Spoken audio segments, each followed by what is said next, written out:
Hey, everybody.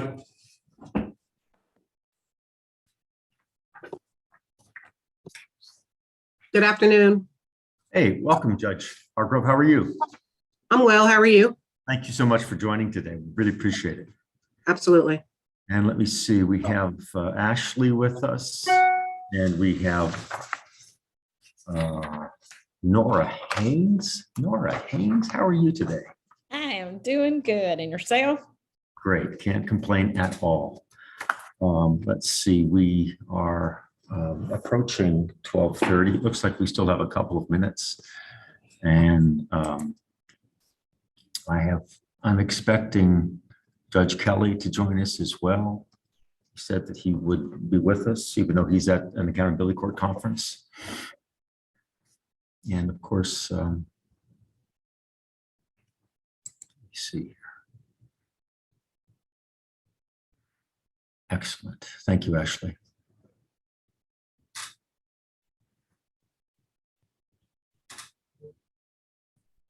And we have Stephanie Lopez Howard. Welcome, Stephanie. Thank you for coming.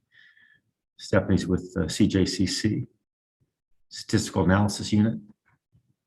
We also have Dr. White, who's with us. Thank you, Dr. White, for joining us today.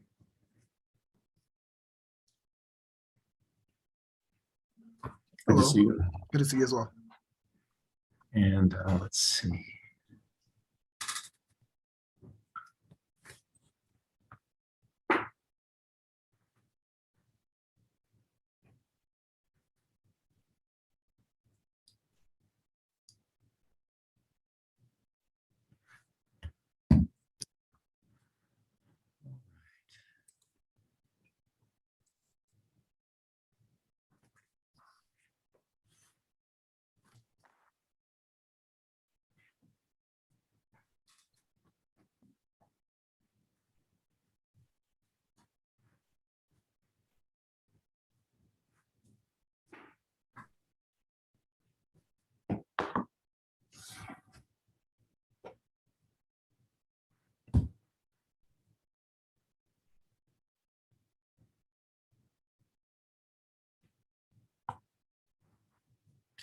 There she is.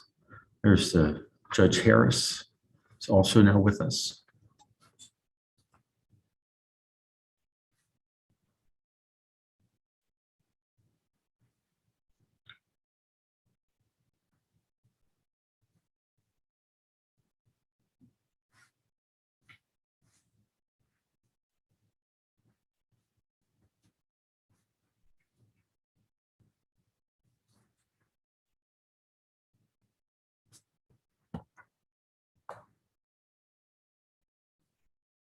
Okay, it looks like we are at 12:30. We do have a quorum of the subcommittee. So, Judge Harris, Ms. Haynes, Dr. White, Judge Hargrove. And so we can go ahead and get started. There might be something that's keeping the others from attending, and hope that we'll see Dr. Bailey here shortly. In any event, welcome to the Behavioral Health Reform and Innovation Commission Subcommittee on Involuntary Commitment, the virtual meeting. We are extremely excited and pleased to have with us today Judge Stephen Leifman, who is from Miami-Dade, Florida, and he's going to be talking to us about his work in Miami-Dade, and also his work with the Equitas Project, which is model legal processes to support clinical interventions for persons with serious mental illness and pathways to care, a roadmap for coordinating criminal justice, mental health care, and civil court systems to meet the needs of individuals in society. He's going to be sharing with us from that work the conclusions of a report that have come out as recently as August of 2022. And we're just so thrilled to have him here. And I could go on for the next hour and a half by way of introduction of Judge Leifman. And so, but I won't do this. Instead, what I'm going to do is to share a very short video that gives you a sense of the type of commitment that Judge Leifman has had to this work and to people with severe and persistent mental illness for more than 2 decades.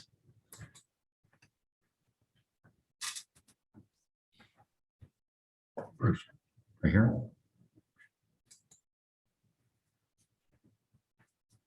It says YouTube right on the, Where? right there.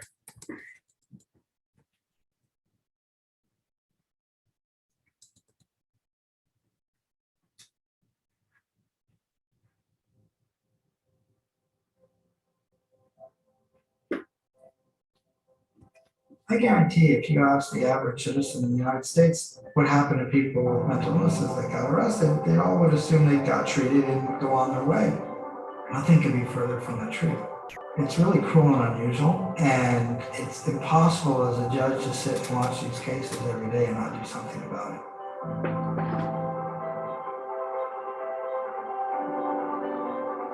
For me to cast somebody back to the street who I know is floridly psychotic is not only cruel and dangerous and irresponsible, it's almost immoral.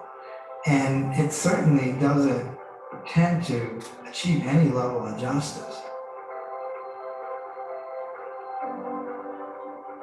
If it wasn't for Judge Leifman's program, I'd either be in jail, institutionalized, dead, or still suffering at my own hands, unmedicated, and cycling back and forth. He was a mess. He was homeless, and just, you wouldn't recognize him if you saw him. He was probably 50, 60 pounds lighter, and he looked like hell. 12 years later, he's full-time. They were like, how would you like to be a county employee? I said, I'm paranoid, I'm delusional. They're like, yeah, you fit right in. So I went 8 months from being arrested to being an employee here, and it's changed my life. I think Judge Leifman wants for the judiciary and the public to understand that these individuals are humans. And they have issues that are beyond their control. And they're not just a number. What can I do to help you? Does it work with me on this? We can get the charge to go away. I can get them to dismiss the charge. He just fought like crazy to influence the system, to influence the judiciary, to influence the legislature in Florida, and he continues to bring that message as he spreads it around the world. Judge Leifman has accomplished something amazing, an approach where people don't go to jail and instead they receive treatment so they can move forward with their life in a more healthy way. The model that he's using in Miami-Dade is a model that other cities can follow. In about 80% of the cases, they agree to medication, they agree to go into our program, and we're able to help them get out, transition, and get into recovery. We gotta work with people, and it takes time to pull those layers of conditioning down, and it takes compassion, and compassion from the top. Chrysalis is a good program. It's a good day activity program. It'll help you learn how to deal with all this stuff and become more self-sufficient.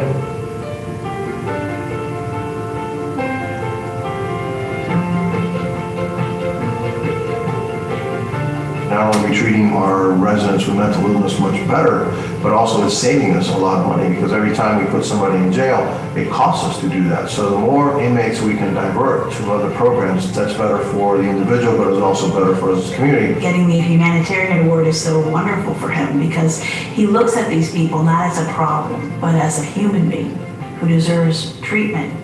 He's helped literally tens of thousands, if not hundreds of thousands of people in this community receive the help that they really need. What Steve is doing is right on target. We're delighted that you are receiving the Partners Humanitarian Prize.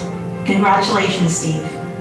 I want to congratulate my friend Judge Steve Leifman for being awarded the Partners Humanitarian Prize by the Brain and Behavior Research Foundation. By honoring Judge Steve Leifman, we're honoring the person who is the leading advocate for the decriminalization of mental illness in our country and around the world. It saves money, it improves our public safety, and it gives people their lives back. And I think that's the greatest gift that any of us can give. I'm in a much better place, and I thank God every day. Now I thank Judge Lightman for this opportunity, and that I have all that I have now. I got my life back.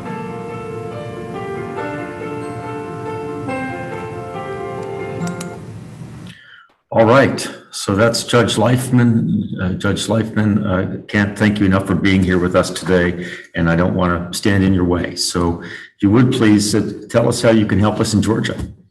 Well, thank you for that very, very thoughtful introduction. I didn't know you were going to do that. And thank you for not talking an hour and a half about me. Everyone was but it's really been an honor to be involved in this work. And I know Judge Amaro is doing amazing work himself in Georgia, and it's just been a pleasure to work with him and the other folks in Georgia. And the fact that you're taking on this issue speaks volumes of all of you.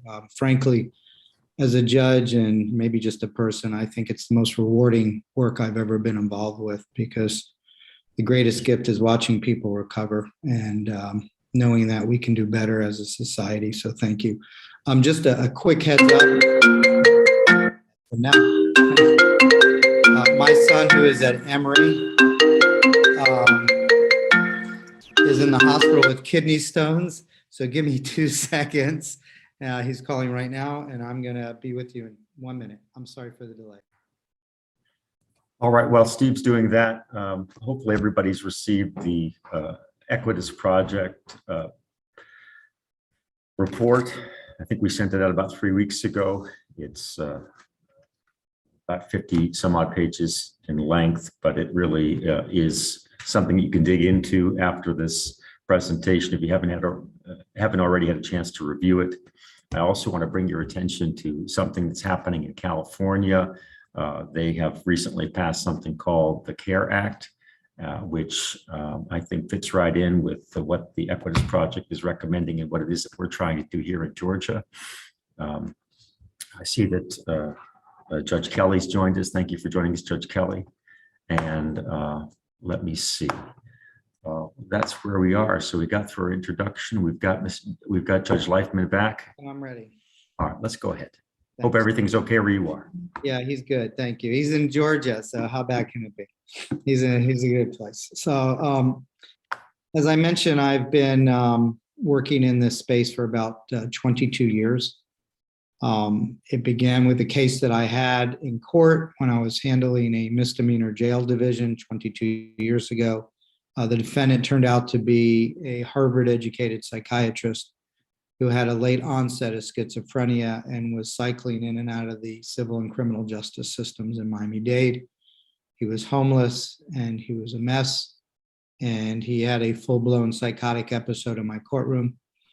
And the only thing I had been taught to do was to order a psychological evaluation for competency, which of course I did. He spent about 12 weeks in jail on possession of a dairy cart, a county ordinance violation. And at the end of the 12 weeks of spending a lot of money and time on evaluations, the law required that I release him back to the street without any kinds of treatment, because we do not have inpatient restoration for misdemeanors, which is not a bad thing. I would not recommend doing it the other way anyway. But it really was a window to everything that was wrong with both our criminal justice system in Miami-Dade and probably around the country, as well as with our civil justice system and our community mental health system. There was absolutely no collaboration or coordination between any of our systems. And so for years, we were just evaluating people on misdemeanors, finding them incompetent to stand trial, and releasing them back to the street. And they would just disappear, or eventually the police would get smarter next time and arrest them on a felony so that they could be put into some kind of system. Not that it improved their behavior, but the police, like all of us, thought that if they got arrested, they would get better services. As a result of his case, we ended up having a 2-day summit where we brought in all of the traditional and non-traditional stakeholders in our community And we brought in some outside experts, and we literally mapped out the intersection between the criminal justice system and the community mental health system over this 2-day period. And what we found is that not only were we embarrassingly dysfunctional, that we had designed a system to perfectly fail, and it failed perfectly. And we were spending about $2 million a year just on psychological evaluations on misdemeanors that had absolutely no endpoint that did anything. And we realized that we needed a new system. And everybody in that room was capable of making structural change and policy changes. And we decided at that point we would do a 2-part approach.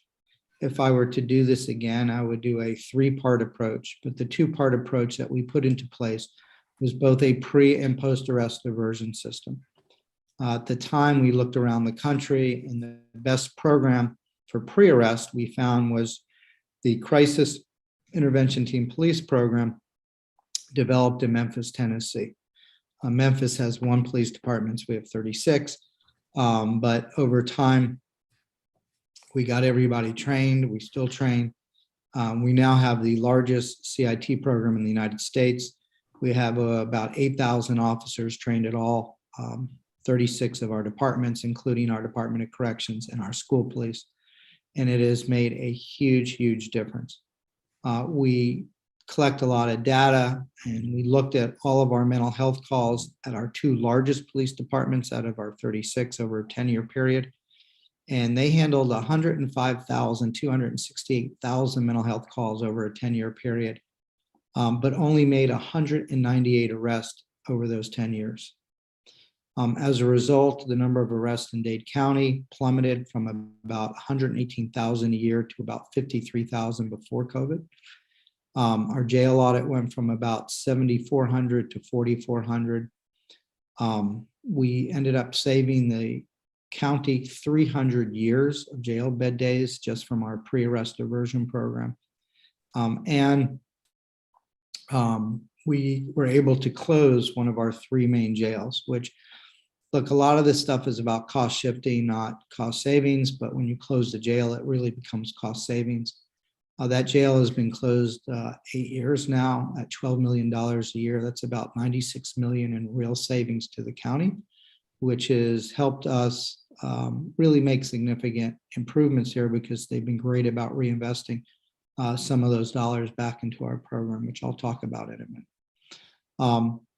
Interestingly enough, our police shootings also were significantly reduced, something that we do not talk nearly enough about, but there is significant PTSD among law enforcement officers in this country.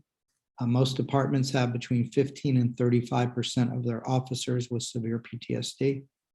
We realize this because the woman that runs our pre-arrest CIT program for the court gets about 150 calls a month from police officers for their own personal mental health issues. It explains why more officers died last year from suicide than in the line of duty. And it also explains why they have, aside from high suicide rates, they have high domestic violence rates, substance use rates, and divorce rates, because they have severe PTSD. Many are returning vets already with PTSD, getting re-traumatized. Others are getting traumatized on the job, and they are really bad about going for treatment. So one of the things and one of the changes that we made, which I would strongly urge you all to take a look at, is we were able to set up a treatment program for police officers outside the police department with the permission of the police departments.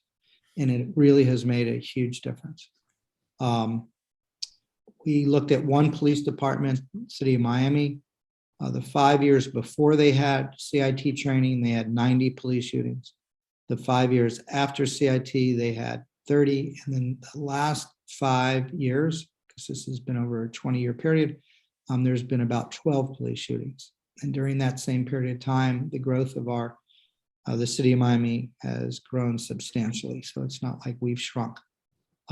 Yes, race certainly can play a role in some of these issues, but one of the issues that we don't talk about is PTSD.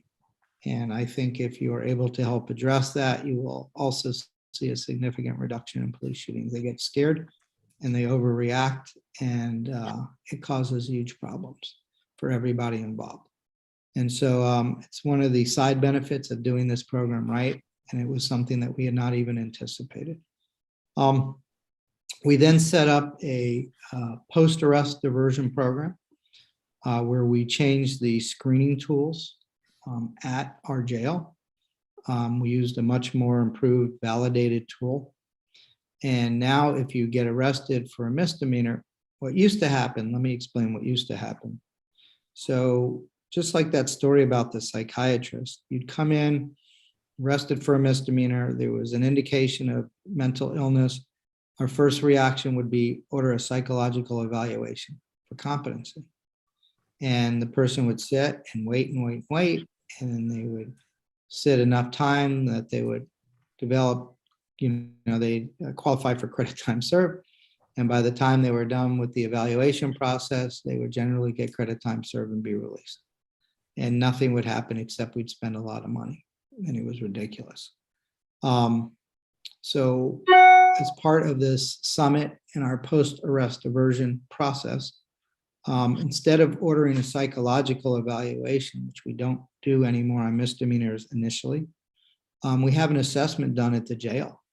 And so if there's an indication that the person has a serious mental illness, the jail does the first round, and it's free, doesn't cost anything because they're already doing it. And if the individual meets criteria, say for Florida civil commitment, the doctor at the jail, they get segregated immediately if there's an indication into a wing at the jail for people with mental illnesses in custody. And they're seen by a psychiatrist within 24 hours of the arrest.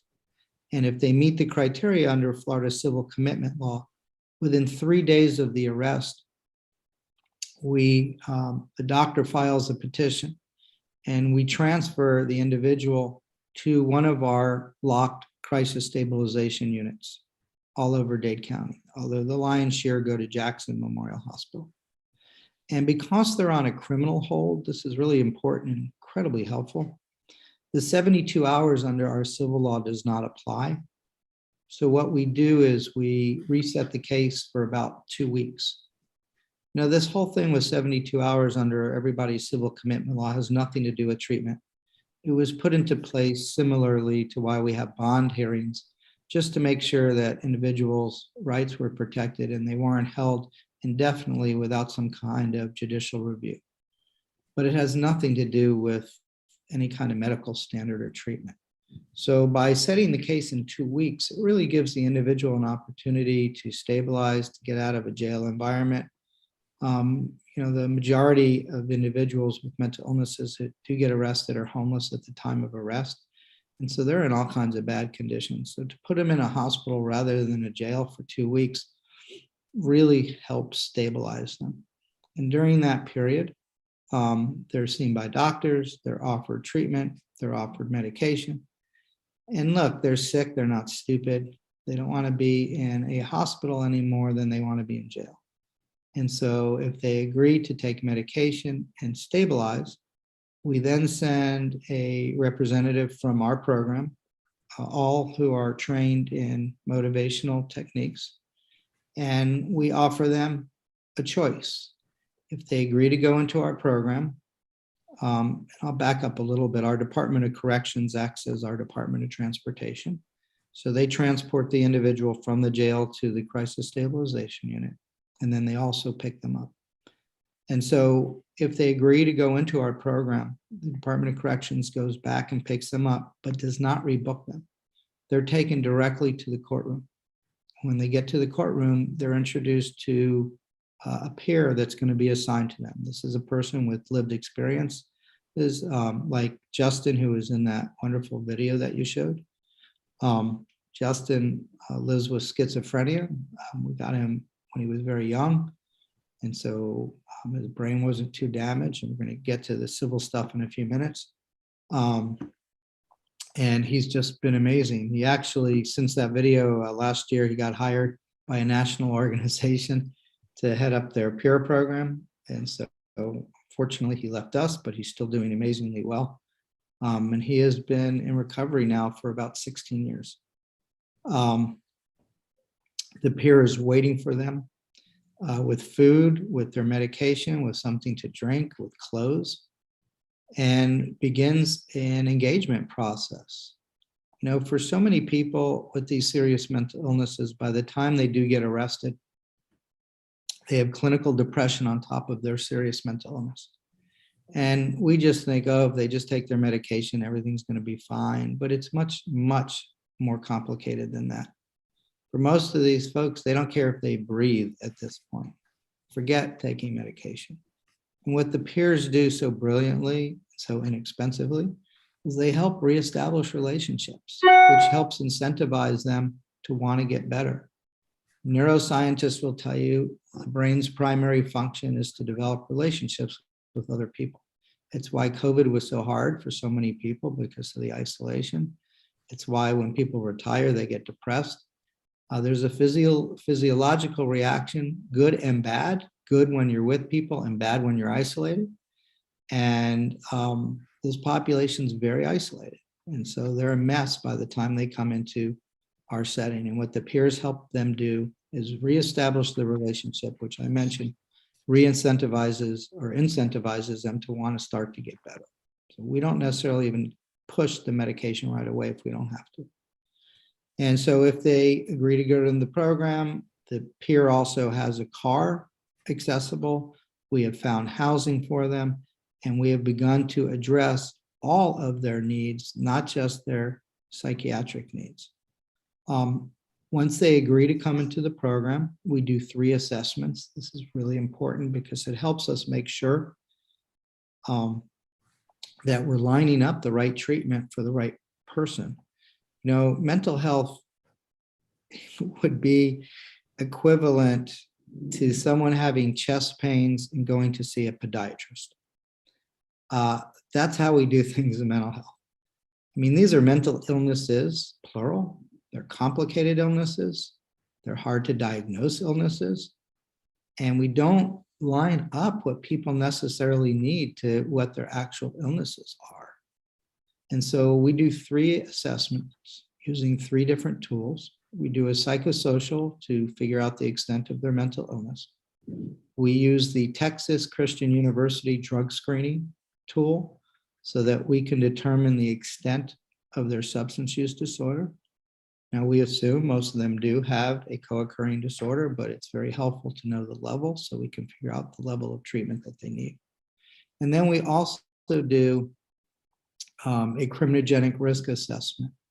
And we use a tool called ORAS, O-R-A-S, which stands for the Ohio Risk Assessment System. And that actually assigns a score, and it helps us determine what additional treatments that they need other than mental health, whether they're going to need cognitive behavioral therapy, dialectic behavioral therapy. But we also use it to screen out low-risk people that don't need to be in the program. We don't use it to screen out moderate and high-risk people because all the data shows us that those are the people that really need to be in the program. A low-risk person, and if any of you have done any work in drug courts, you know, there's that quadrant. This is a similar assessment tool. And someone that's down in the low-risk, low-need category does not need to be under court supervision or necessarily in any kind of mental health court. You know, in fact, you don't want that population commingling with moderate to high-risk individuals, because the data also shows us that when that happens, the higher risk individual finds a new buddy to turn into a criminal. And so you really need to keep them segregated. And then the data also shows us that low-risk people end up spending more time in jail than they would otherwise, not because they commit a new offense. They generally do not. And in fact, about 85% of people that are deemed low risk, low need will never come back into criminal justice system again. But what ends up happening is because just like everybody else that comes into our system, they have very difficult transportation needs. income issues, and they miss court dates, they miss appointments, they miss meetings, warrants get issued, and they end up getting picked back up. So what we do is if you get picked up in Miami, and it's rare that it even happens anymore, because as I mentioned, out of 105,000 calls, we only had 198 arrests. The police had gotten really good about screening those lower risk folks out of us and sending them directly into treatment, which is where they need to go. But we want the moderate to high risk, because the data shows us by focusing on that population, you get much better outcomes. And so on our misdemeanor cases, the public defender and the state attorney review each case, and it's not a one shoe fits all. They will make a determination based on the charge, based on priors, based on their risk assessments, how long they need to be in the program. It could be anywhere from 3 months to a year. The average is about 6 months, but it just depends. And they have figured out kind of a smart formula, you know, so not everybody is stuck doing the same thing that may not be effective or necessary, or they need more. And so we do all misdemeanors. It's not like a mental health court where only about 0.1% of the folks that need it get it. This is actually a diversion system as opposed to a mental health court. And it's been enormously successful. The recidivism went from about 72 to about 20% for that population. I will tell you that even by doing all this great stuff, you know, between 20 and 25% are too sick for the existing services that we offer, which is why we're building a new facility, but I'll get to that in a minute. Because the recidivism was reduced so substantially, our state attorney was pretty amazed and realized that this is really one of the best ways to improve public safety. You know, we have a choice. We can release people with treatment or we can release them without treatment. And we know what happens when we release people without treatment. They're going to come back. And we've done a lot of data. We've done a lot of studies. We know who our highest users are and try to focus on them as well. And, you know, it's really paid off. And so as a result of the success that we've had, the state attorney allowed us to expand our diversion program into nonviolent felony cases. So we do second and, you know, pretty much all third degree and some second degree felony cases. And it's a similar kind of program, except in the felony program, you have to complete a full year of treatment, just like you would any other pretrial diversion program. Recidivism fell similarly from about 75 to about 25%. That program has saved the county about 84 years of jail bed days and continues to be very, very successful. So going back to what I was saying, you know, even after doing everything right, you're going to have about 20 to 30% of the population in every community in the United States not succeeding. And, you know, my mentor once said, there's no such thing as a treatment resistant person. There are only treatment resistant programs. And I truly believe that. And the reason that population fails is because none of us, this is Florida, Georgia, Maine, doesn't matter where you are, Alaska, no one has the capacity built for that population. And so we're just about done completing, it's taken us 13 years, the first of its kind mental health diversion facilities. I think Judge Amaro got to see it when he was down in Miami. It really is a magnificent facility. And what makes it so unique is it will have all of the essential services of recovery in one location. And part of the problem that our systems fail for this really acute population is that the system is painfully fragmented, painfully difficult to access, and the quality of care is spotty at best. And so the idea was to put all of those services into one location, unfragmented at a very high level of care. And the way we were able to do it is because we've saved the county so much money. They agreed to reinvest many of these dollars. And the state actually leased the county our old competency restoration facility, which had been closed for $1 a year for 99 years. And it's a huge 181,000 square foot, 7-story facility. And all of the facility, all the services will be on location, but it'll also be a medical home. So it's going to have a receiving facility for both addiction and mental illness, a crisis stabilization unit, a short-term residential facility, which is another 90-day locked facility for people that are still very sick. Has a day activity program that'll be run by people with mental illnesses to teach self-sufficiency. It also has a culinary supportive employment program so that we could help people get jobs before they leave. There is a courtroom in the building so that we can manage both civil and criminal cases. It also has something called the living room model. So for individuals who come into the facility that are high users but do not necessarily meet civil commitment, they can hang out in this living room model. It's a program started in Arizona. It's an engagement room. It's really cool and has been very effective in Arizona, and we hope will be at ours as well. And we'll use it as an engagement tool to help encourage people to get services. But as a medical home, it will also have a primary clinic, a dental clinic, an eye clinic, and a podiatry clinic right in the facility so that we can take care of all the needs of the individuals. And I think I mentioned a dental facility. It also has tattoo removal. People in psychosis and on drugs do silly things, and it's kind of hard to get a job when you have dirty words tattooed on your forehead. So we will help people deal with that. And it also has 200 beds of housing. And so instead of just kicking people to the curb, once we've been able to start their recovery process, they can live with us for up to a year. And we can gently reintegrate people back to the community with all the services they need to maintain their recovery. And all the case management and all the people they'll be working with will be co-located in the building so that, you know, everybody will know each other. And as people start to go back to the community, we'll have a really smooth transition in a true continuity of care. The construction is just about done.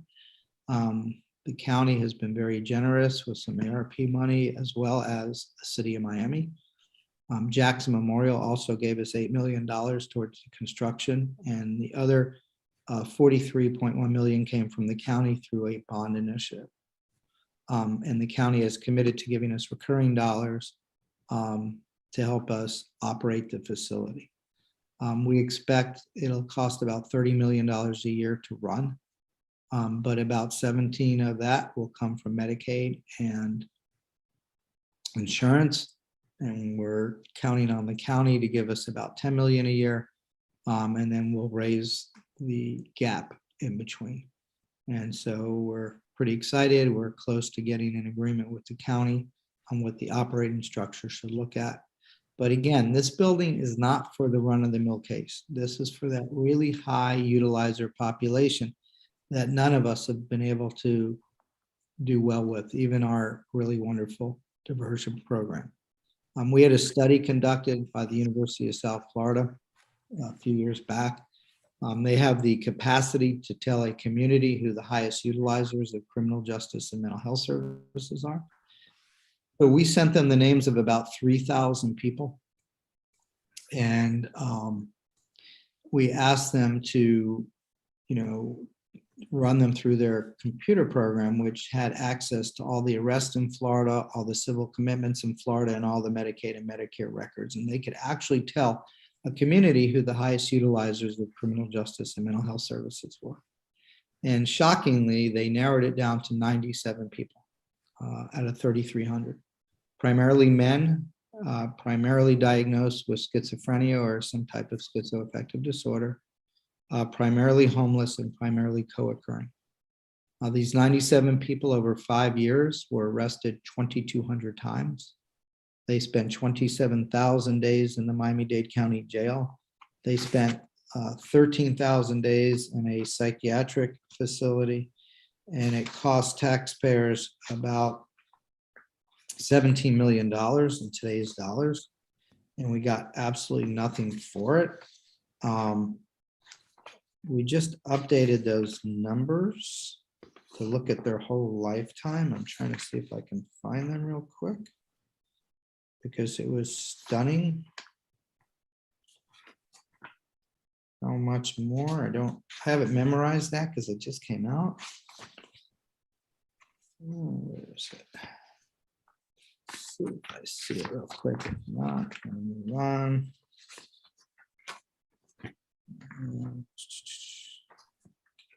Yeah, here it is.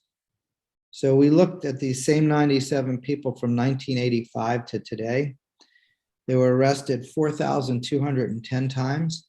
They spent 97,438 days in the Dade County Jail. 92% of them were homeless, and in direct jail costs, it cost the county $26 million for 97 people. Wow. And we got absolutely nothing for it. And that's the problem. And so this building is really for that high acute population. And it's for the population that we all know, sometimes by name, because everybody on this call is seeing them every day through another acute system of care, whether it's, Dr. White, or whether it's through the judge, or, the behavioral health community. Same person every single day, not getting what they need and accessing a new system of care.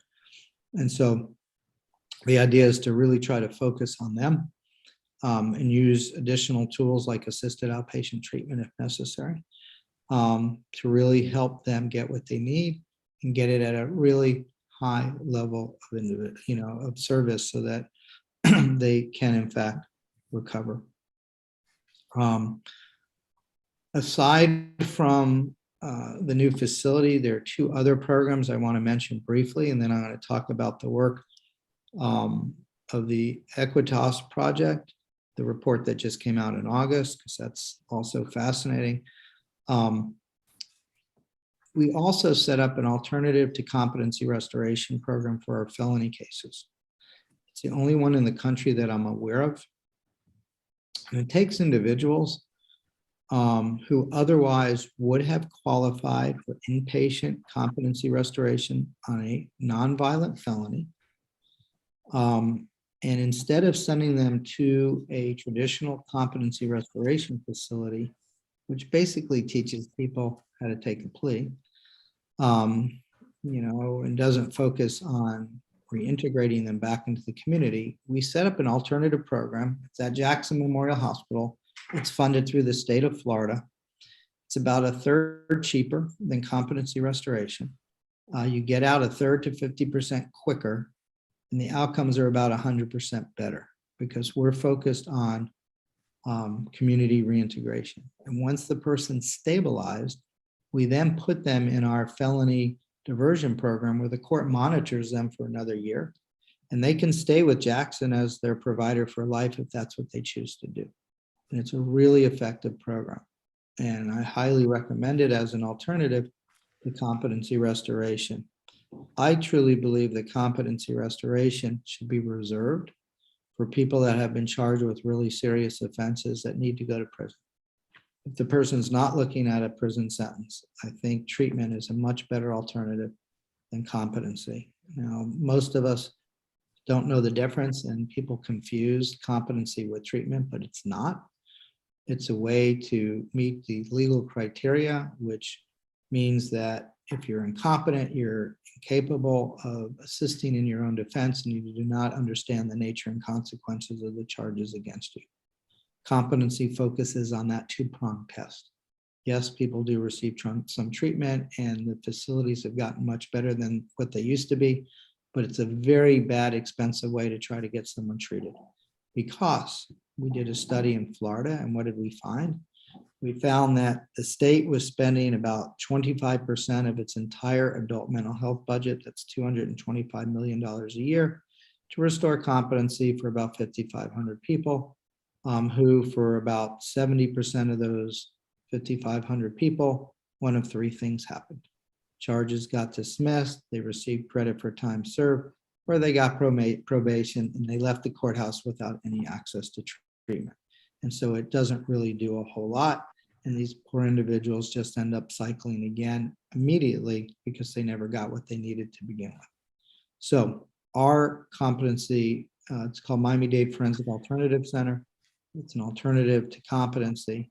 And again, it focuses on community reintegration, and I can send you materials on it afterwards. It doesn't focus on restoration. In fact, you don't even have to be restored to be released from the program. You just have to be stable. And at that point, you're transferred back to the community with supports. And then the court monitors you for a year to make sure that you successfully complete your treatment plan. Recidivism rates have dropped like a rock with this population, and this is a really difficult population, and they have about a 70% successful completion rate, which is really high for this population, particularly this particular incompetent population. The other thing that we did is we went to the Florida legislature and we got them to expand jurisdiction for assisted outpatient treatment, which is a civil law, to our misdemeanor criminal courts.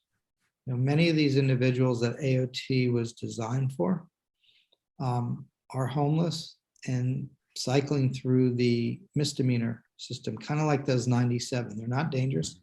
They don't commit heinous offenses. The vast majority of their offenses are quality of life. It's the guy that's driving the business owner nutty. They're driving the police crazy, and they're just getting sicker.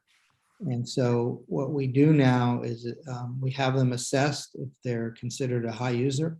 And if they meet criteria for assisted outpatient treatment, the criminal judge handles the case. We have a provider that assesses them, makes a determination if they meet criteria for the program.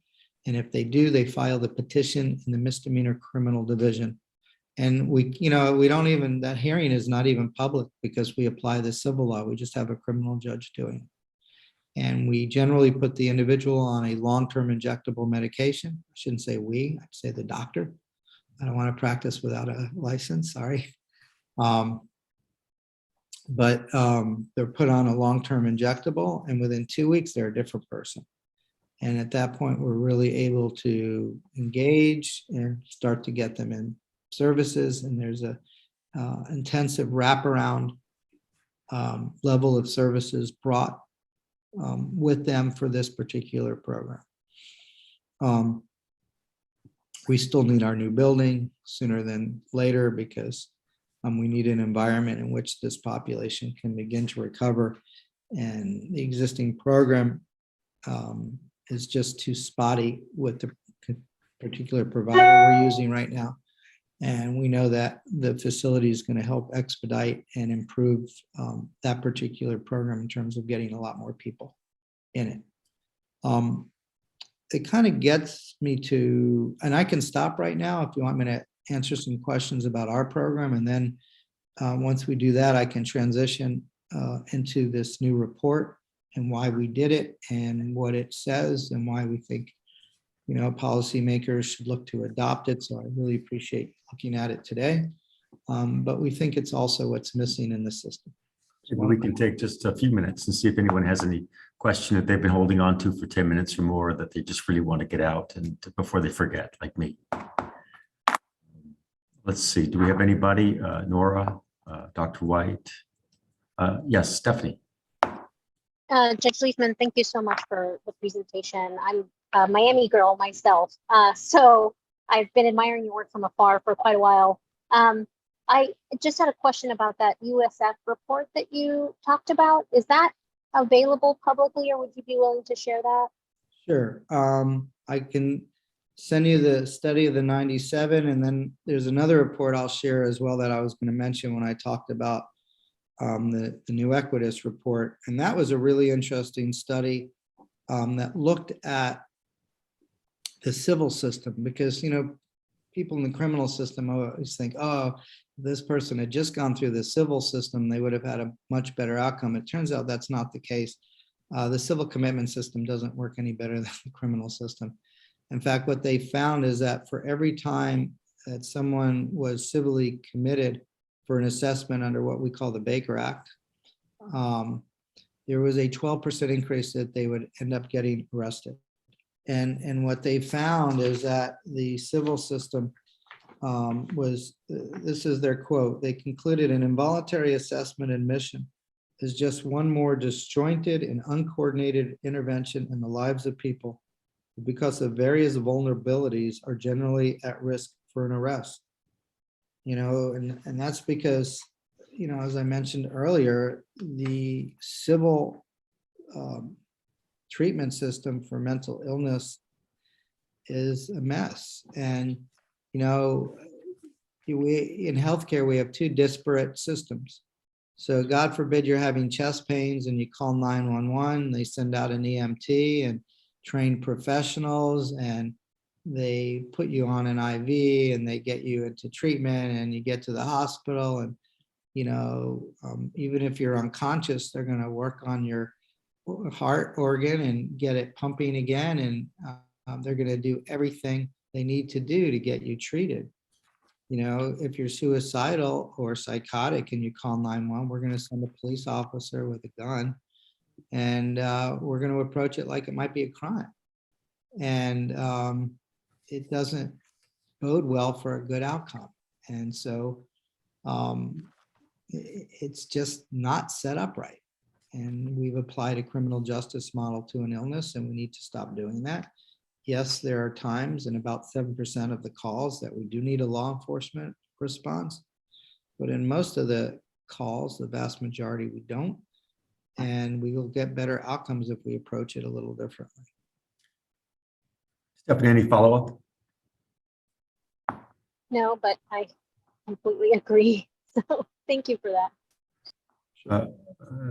Judge, I was wondering if you could just share with us the code section that expanded the AOT to criminal court. Sure. I could send you the statute. I don't have the number in front of me. Sure, So that'd be great. Thank you so much. Sure, but just basically what it did is it extended jurisdiction to county court criminal judges to be able to use AOT. I think we're one or two other circuits in Florida that are actually using it. We got the legislature to also give us about $400,000 a year for it. So that helps, and that's part of the problem. People don't do it. But it's been a really effective program, and I highly recommend using it as an alternative to things like competency. How many state court judges would you say are using it? In Florida? Misdemeanor judge I think we have courts. 2 or 3 in Florida are using it, and we have 67 counties. So there's some work to be done there still, I think. It does. I mean, it's a big education process. Mhm. I will add that, and I'm really encouraged. I'm actually quite optimistic. For 3 years, the Conference of Chief Justices and the Conference of State Court Administrators, so those are all the Chief Justices and all the State Court Administrators, for only the 3rd time in their history, put a task force together, and it was on mental health. And a report was presented to them at their last annual meeting, which was about 2 months ago in Chicago. They unanimously supported the report and passed a resolution putting together a 4-year implementation plan. And they want all 33,000 courtrooms in America to change their response to people with mental illnesses. And a lot of the report is based on some of the work that we've done in Miami and elsewhere that has been really positive. When that report is printed, I'll make sure you get a copy of it, because it is enormously comprehensive. And they adopted the Equitas report, which was to them as well. So they've endorsed it as well. And, I think we're at the beginning of a huge sea change, and you guys are at the beginning, because trust me, most states are not where you're at. And you're really starting to do what's needed to make this happen. It doesn't get fixed overnight, but it shouldn't take the 22 years that it took us. And so, I think you're really putting yourselves in an amazing position to make all this happen. And Sarah, Judge Harris, do you have a question? I do. Judge, I am on the civil side, and I would agree with you 100%. The teeth leverage that we have on the civil side and the system we have is very disjointed and broken. My question is, I think about the alternative and I think, is that going to create a system where when someone comes into my office, we don't have the Baker Act, but our similar procedure, it is sometimes easier to defer them to go have your loved one arrested first so we can get them into the criminal side. Has there been any study done to see if that is a trend or something that is happening?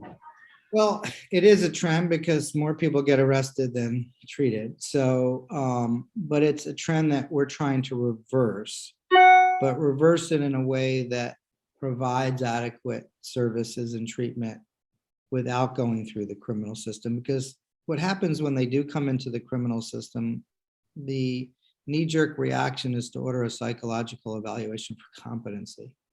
And it has totally overwhelmed our state's ability to restore competency. And it has created backlogs and wait lists and a lot of litigation. And the federal courts have been very, very clear the last couple of years that it's unconstitutional to hold people indefinitely for an evaluation and restoration. And there's all kinds of lawsuits against states. And the answer is not building more capacity to restore people. The answer is actually building better capacity in the civil system. In fact, this is going to be a good segue into the Equitas report. There's 3 components of the Equitas report. And the last component, it creates pathways. So when people do get arrested under certain conditions, it transfers some of the cases to the civil court because we think they should be managed by the civil court.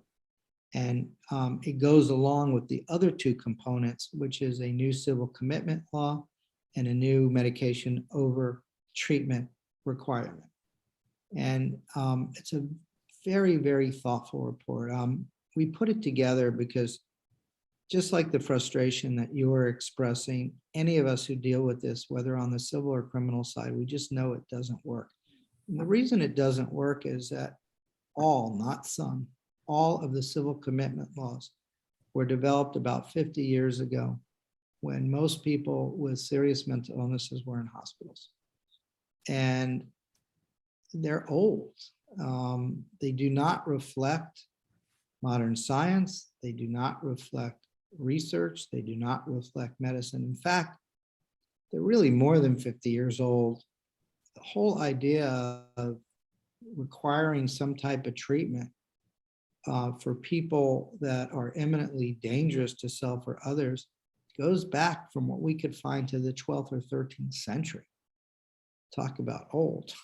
I mean, they were burrowing holes in your head to relieve your mental illness back in those days.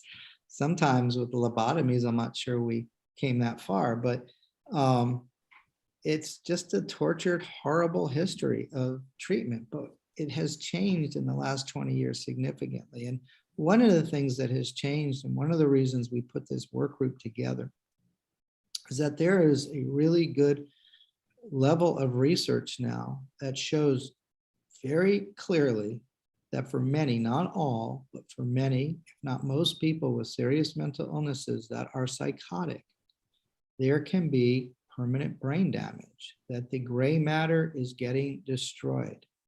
Now, it does seem to be different for people with, say, schizophrenia and people with bipolar psychosis that we refer to.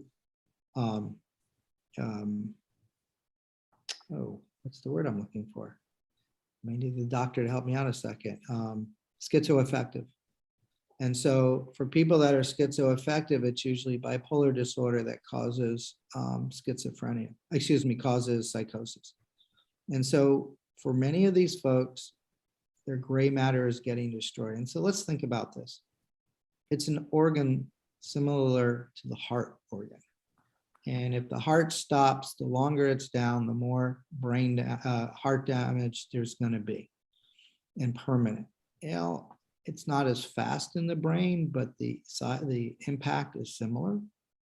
And, we don't rush to court if someone's unconscious from a heart attack to see if they want us to treat them.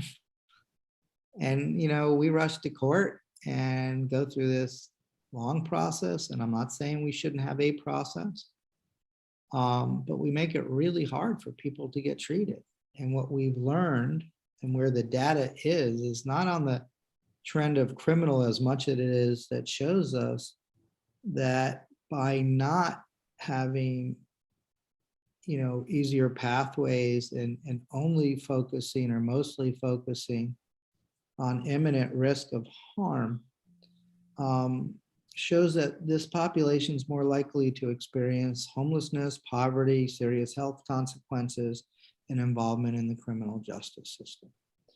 And so we brought together some of what I consider to be the top experts in their field in both the legal and medical world. And we met for about 3 years, and we looked at all the research, all the data. We had everybody from the then chair of Columbia Department of Psychiatry to, 2 or 3 of the best lawyers in the country in this field that have been studying this more than anybody. Richard Bonney, Chris Slobodin, Ken Soenfeld, just brilliant lawyers that just know this stuff. And, also that are civil libertarians that understand and appreciate the need to protect individual rights. And so this report, I'll say up front, does not expressly say at all that we should rush to treat people, that there needs to be a process in place, but that we need to consider other criteria other than imminent dangerousness to determine people's need for treatment. In fact, one component we added was a need for treatment. We strongly believe that we should do everything in our power to get an individual to voluntarily take treatment first. Because yes, the data does show us that if the person's going to voluntarily take treatment, the longer term outcomes are going to be better than forced medication. But there are some folks that we now know as a condition of the illness totally lack insight that they're even sick. And when they're that sick and that psychotic, the brain's on fire, and we added more things that would help protect them and not make it so hard to treat them, just based on imminent danger to self or others.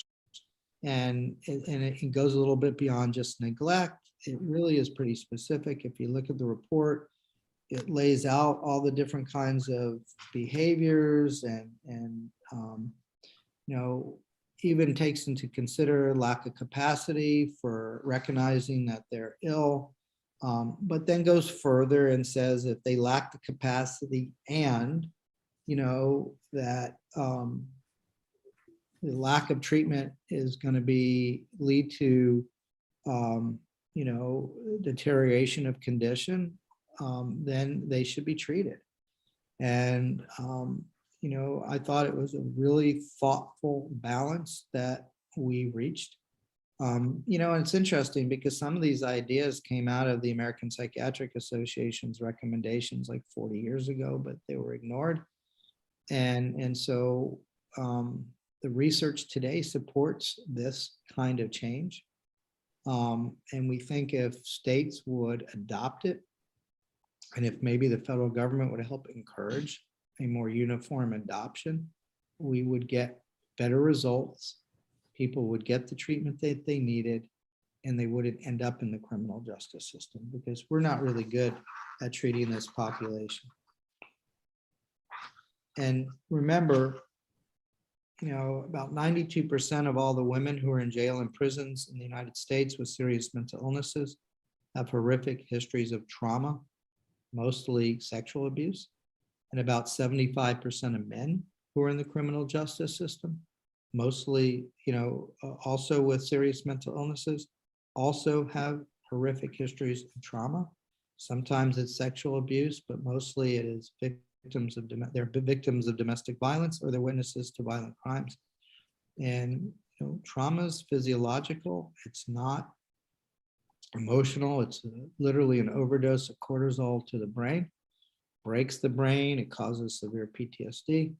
And re-arresting people or arresting people to get them treatment often re-traumatizes them and makes it more difficult to get them what they really need. So we don't want the criminal system to be used as the first place to go get treatment. We want a better civil system, which is one of the reasons we developed this report. And so it expands criteria, but I believe in a very thoughtful, careful way by protecting people's civil rights, but looking at other criteria than what anyone is using today. It also looks at medication over objection and what criteria that should be. And the third part of it looks at these new pathways, looking at some of the tools that kind of we discussed earlier, so that if people are low risk, low need, instead of just kicking them out of the system, we turn them over to the civil system and let them monitor them and make sure that they're getting what they need through the civil system. And so we just think that, we've gotten a lot more sophisticated. It's not just about mental health courts anymore. It's really about setting up a system in the community that's more responsive to individuals' needs. And, I'll be happy to answer some questions on the Equitas report, but if you go through it, I think you'll see it's just a very considerate, thoughtful, broader approach on how to, deal with this population that's just bouncing from one bad acute system to the next. All right, any questions for Judge Leifman? I have a statement and a question. Judge Leifman is the real deal. I lost my son recently in Miami, and he got signs on everywhere trying to find him, and I really appreciate that. Thank you so much for that. And I'm glad you found him. The other thing I wanted to say and ask you is that, Georgia is ranked last in the number of mental health providers and workers that we have. So all this sounds great and wonderful, and I sure wish Georgia could do it. But what is your advice as to how we get more professionals trained really fast so we can provide the services that we need to provide? Georgia's not alone. We are all suffering. I just came back. I know it sounds like really tough duty, but I was in Hawaii working with them for 2 weeks. They are trying to restructure their entire statewide system to put a diversion system in place. And they are having very similar issues. We all are, Florida, everywhere. Just, McDonald's can't hold people. In fact, people are leaving us to go to McDonald's because they're paying more and it's less stressful. So it's a real issue. But I think we have to not throw up our hands. We have to get smarter, offer more scholarships. One of the things that we did way before COVID is we set up a forensic, we set up a pipeline so that we could home grow our own forensic psychiatrist. So we have a fellowship program that Jackson Memorial funds, and we recruit really good residents, and then we train them and we keep them.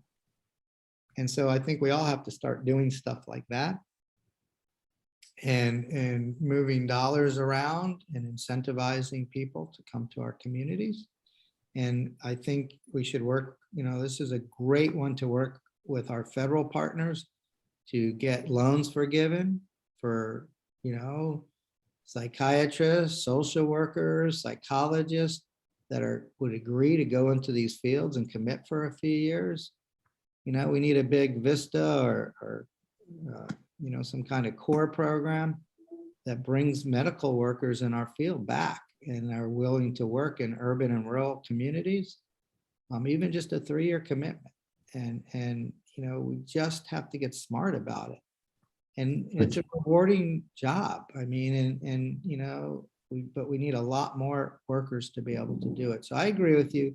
So in the meantime, it doesn't mean we can't start setting up structural changes, because that's going to take time. Hopefully the labor market will start to ease up in a year or two, but I think we then still have to incentivize people to come and work in these jobs. Judge Leckman, I'm going to follow up on that just a little bit. In the last 2 decades here in Georgia, we've spent an extraordinary amount of time and resources setting up accountability courts across the state.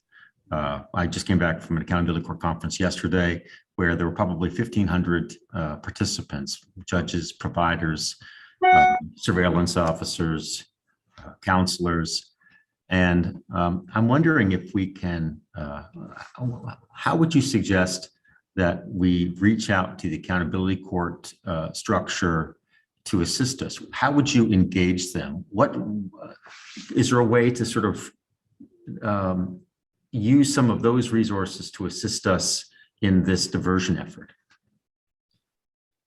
Yeah, I mean, it's a good question. I mean, I think having commissions like this and making recommendations that all the stakeholders agree on makes it a lot easier for policymakers to fund these things. When everybody comes with their own individual request, it's harder. And I think if you can identify where your needs might be and then get some kind of agreement among your stakeholders, it's easier to go get the resources to move them around. And also to be able to identify what the needs are and where the gaps are and how you would fill them. I mean, it's that whole side of it. I mean, we used to just assume there were people to do these jobs, but they don't exist anymore. And, I just think we have to keep talking about it. And, other ways to do it is, use some really good universities in Georgia, offer residencies and internships and start to recruit people to come in and do this kind of work, get them credit for it and get them early when they're still interested and not jaded and, not looking to make a lot of money right away, and just start exposing them. And I don't think we rely nearly enough on our academic institutions. And, I would be meeting, I do it here, I meet with the deans of the departments and offer all kinds of cool opportunities for people to come work for us. I talk to the law schools.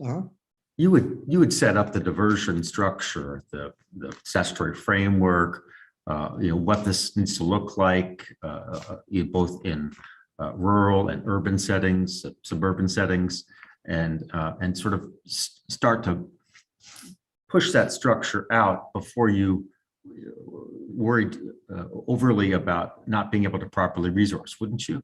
Absolutely, because the problem is if you do it the other way, it'll never come. You have to build it and they will come. And if you're waiting for enough qualified people to be there before you build it, nothing's going to happen. I see Stephanie has a question. I'm a big believer in that. And I am too.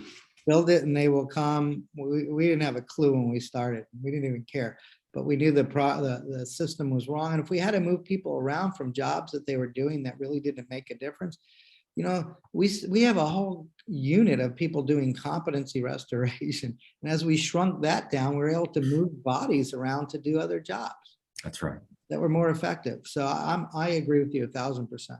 All right, good. We have Steph. Thanks, Judge Amaro. And I was actually just thinking as you were talking about that, when you just kind of personnel shifting. And if you want, Judge Amaro, I'll talk to you about what I've done to handle some staffing problems with analysts in my shop.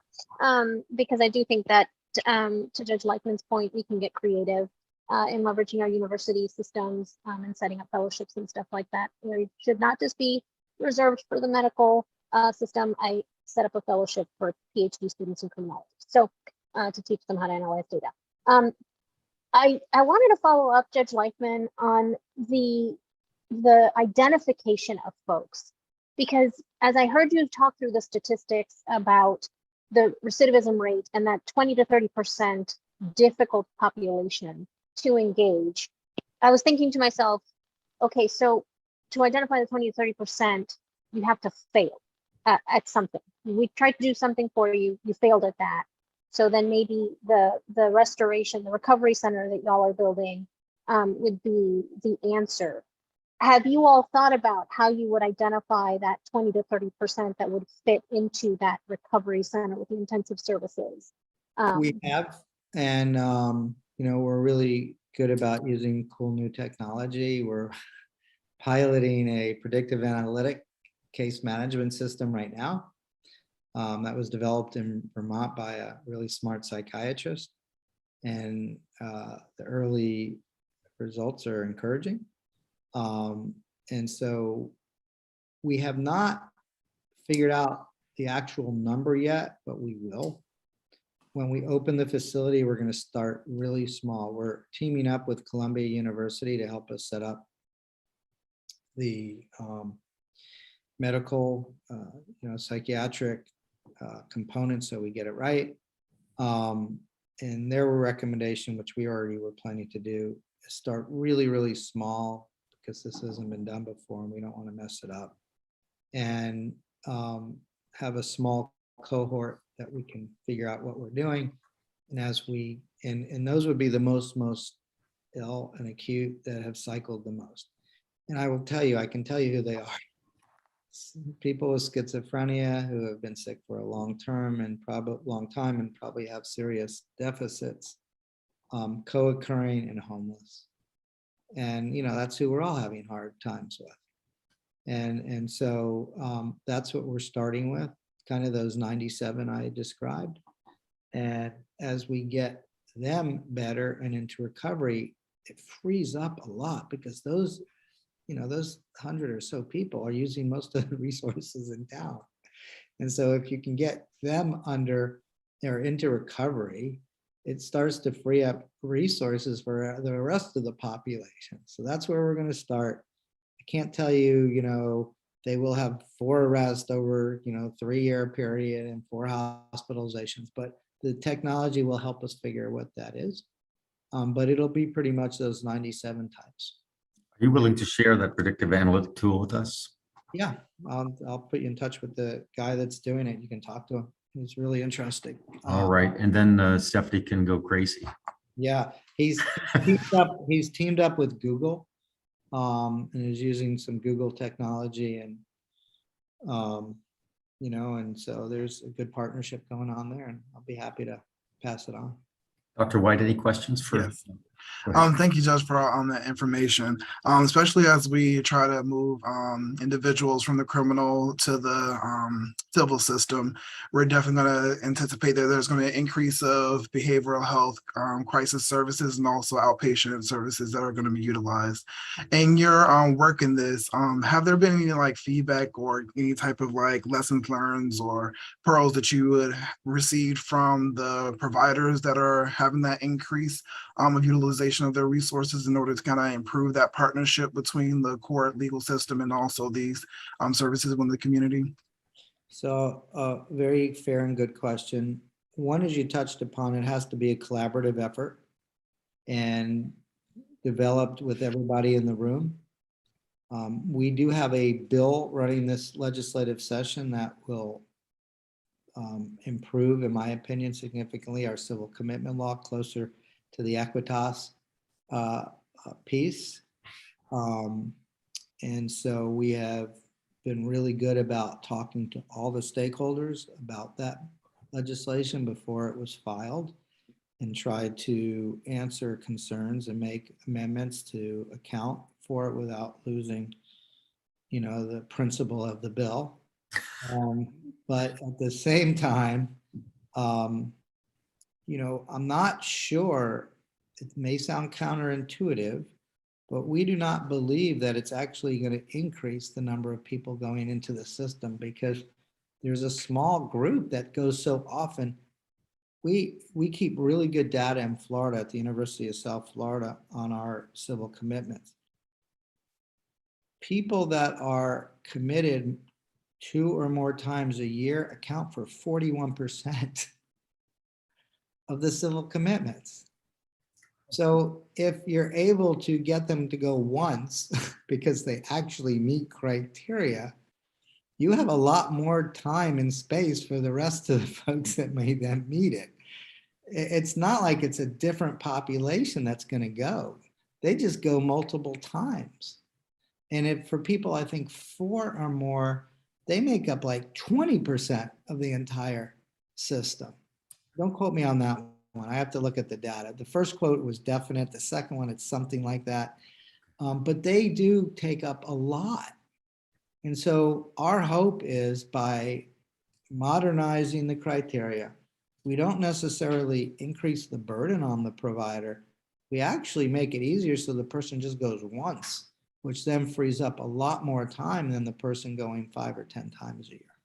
At the risk of me putting too much of a burden on you, would you mind also sharing with us the proposed language change in the bill that you're pushing through the legislature? A copy of Florida's law. So Thank you so much. let me make a list so I don't forget. Yeah, no, I'll send it to you. But, Could you do that? You want the 2 USF studies. You already Yeah. have the Equitas piece. Right. You want our new civil commitment bill that's moving in Florida.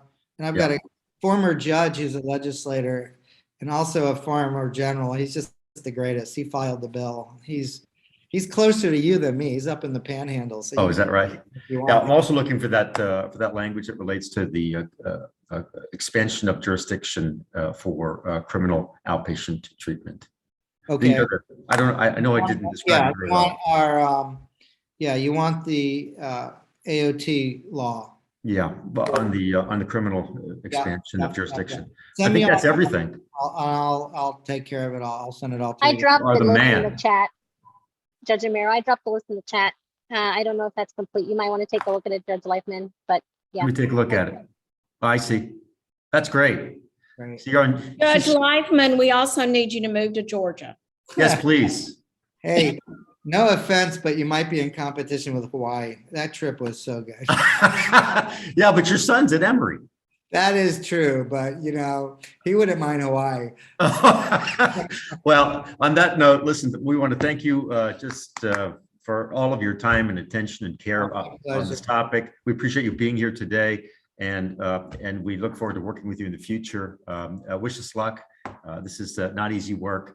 No, but you're going to get there, and I have full faith and confidence in anything I can help you with, and hopefully, your Chief Justice has been really good in this arena. So He's great. Working with him to maybe do a big summit there at some point next year. We're going to be doing a bunch of the southern states next year, these big summits. So hopefully we can give your work a little push and start to get everybody to do what needs to be done. I wasn't able to copy, Stephanie, what you just typed up there. So Judge Amaro, if you would copy that and shoot it to me, that would be great. I'll put it in an email. Anybody else? Because he's going. All right. Thanks, everyone. Thank you so much. Bye. That was great. Thank you. So much. Bye. So good to see y'all. Good luck. Absolutely. Bye. All right, guys. Thank you all. Have a nice day, and we'll talk more soon.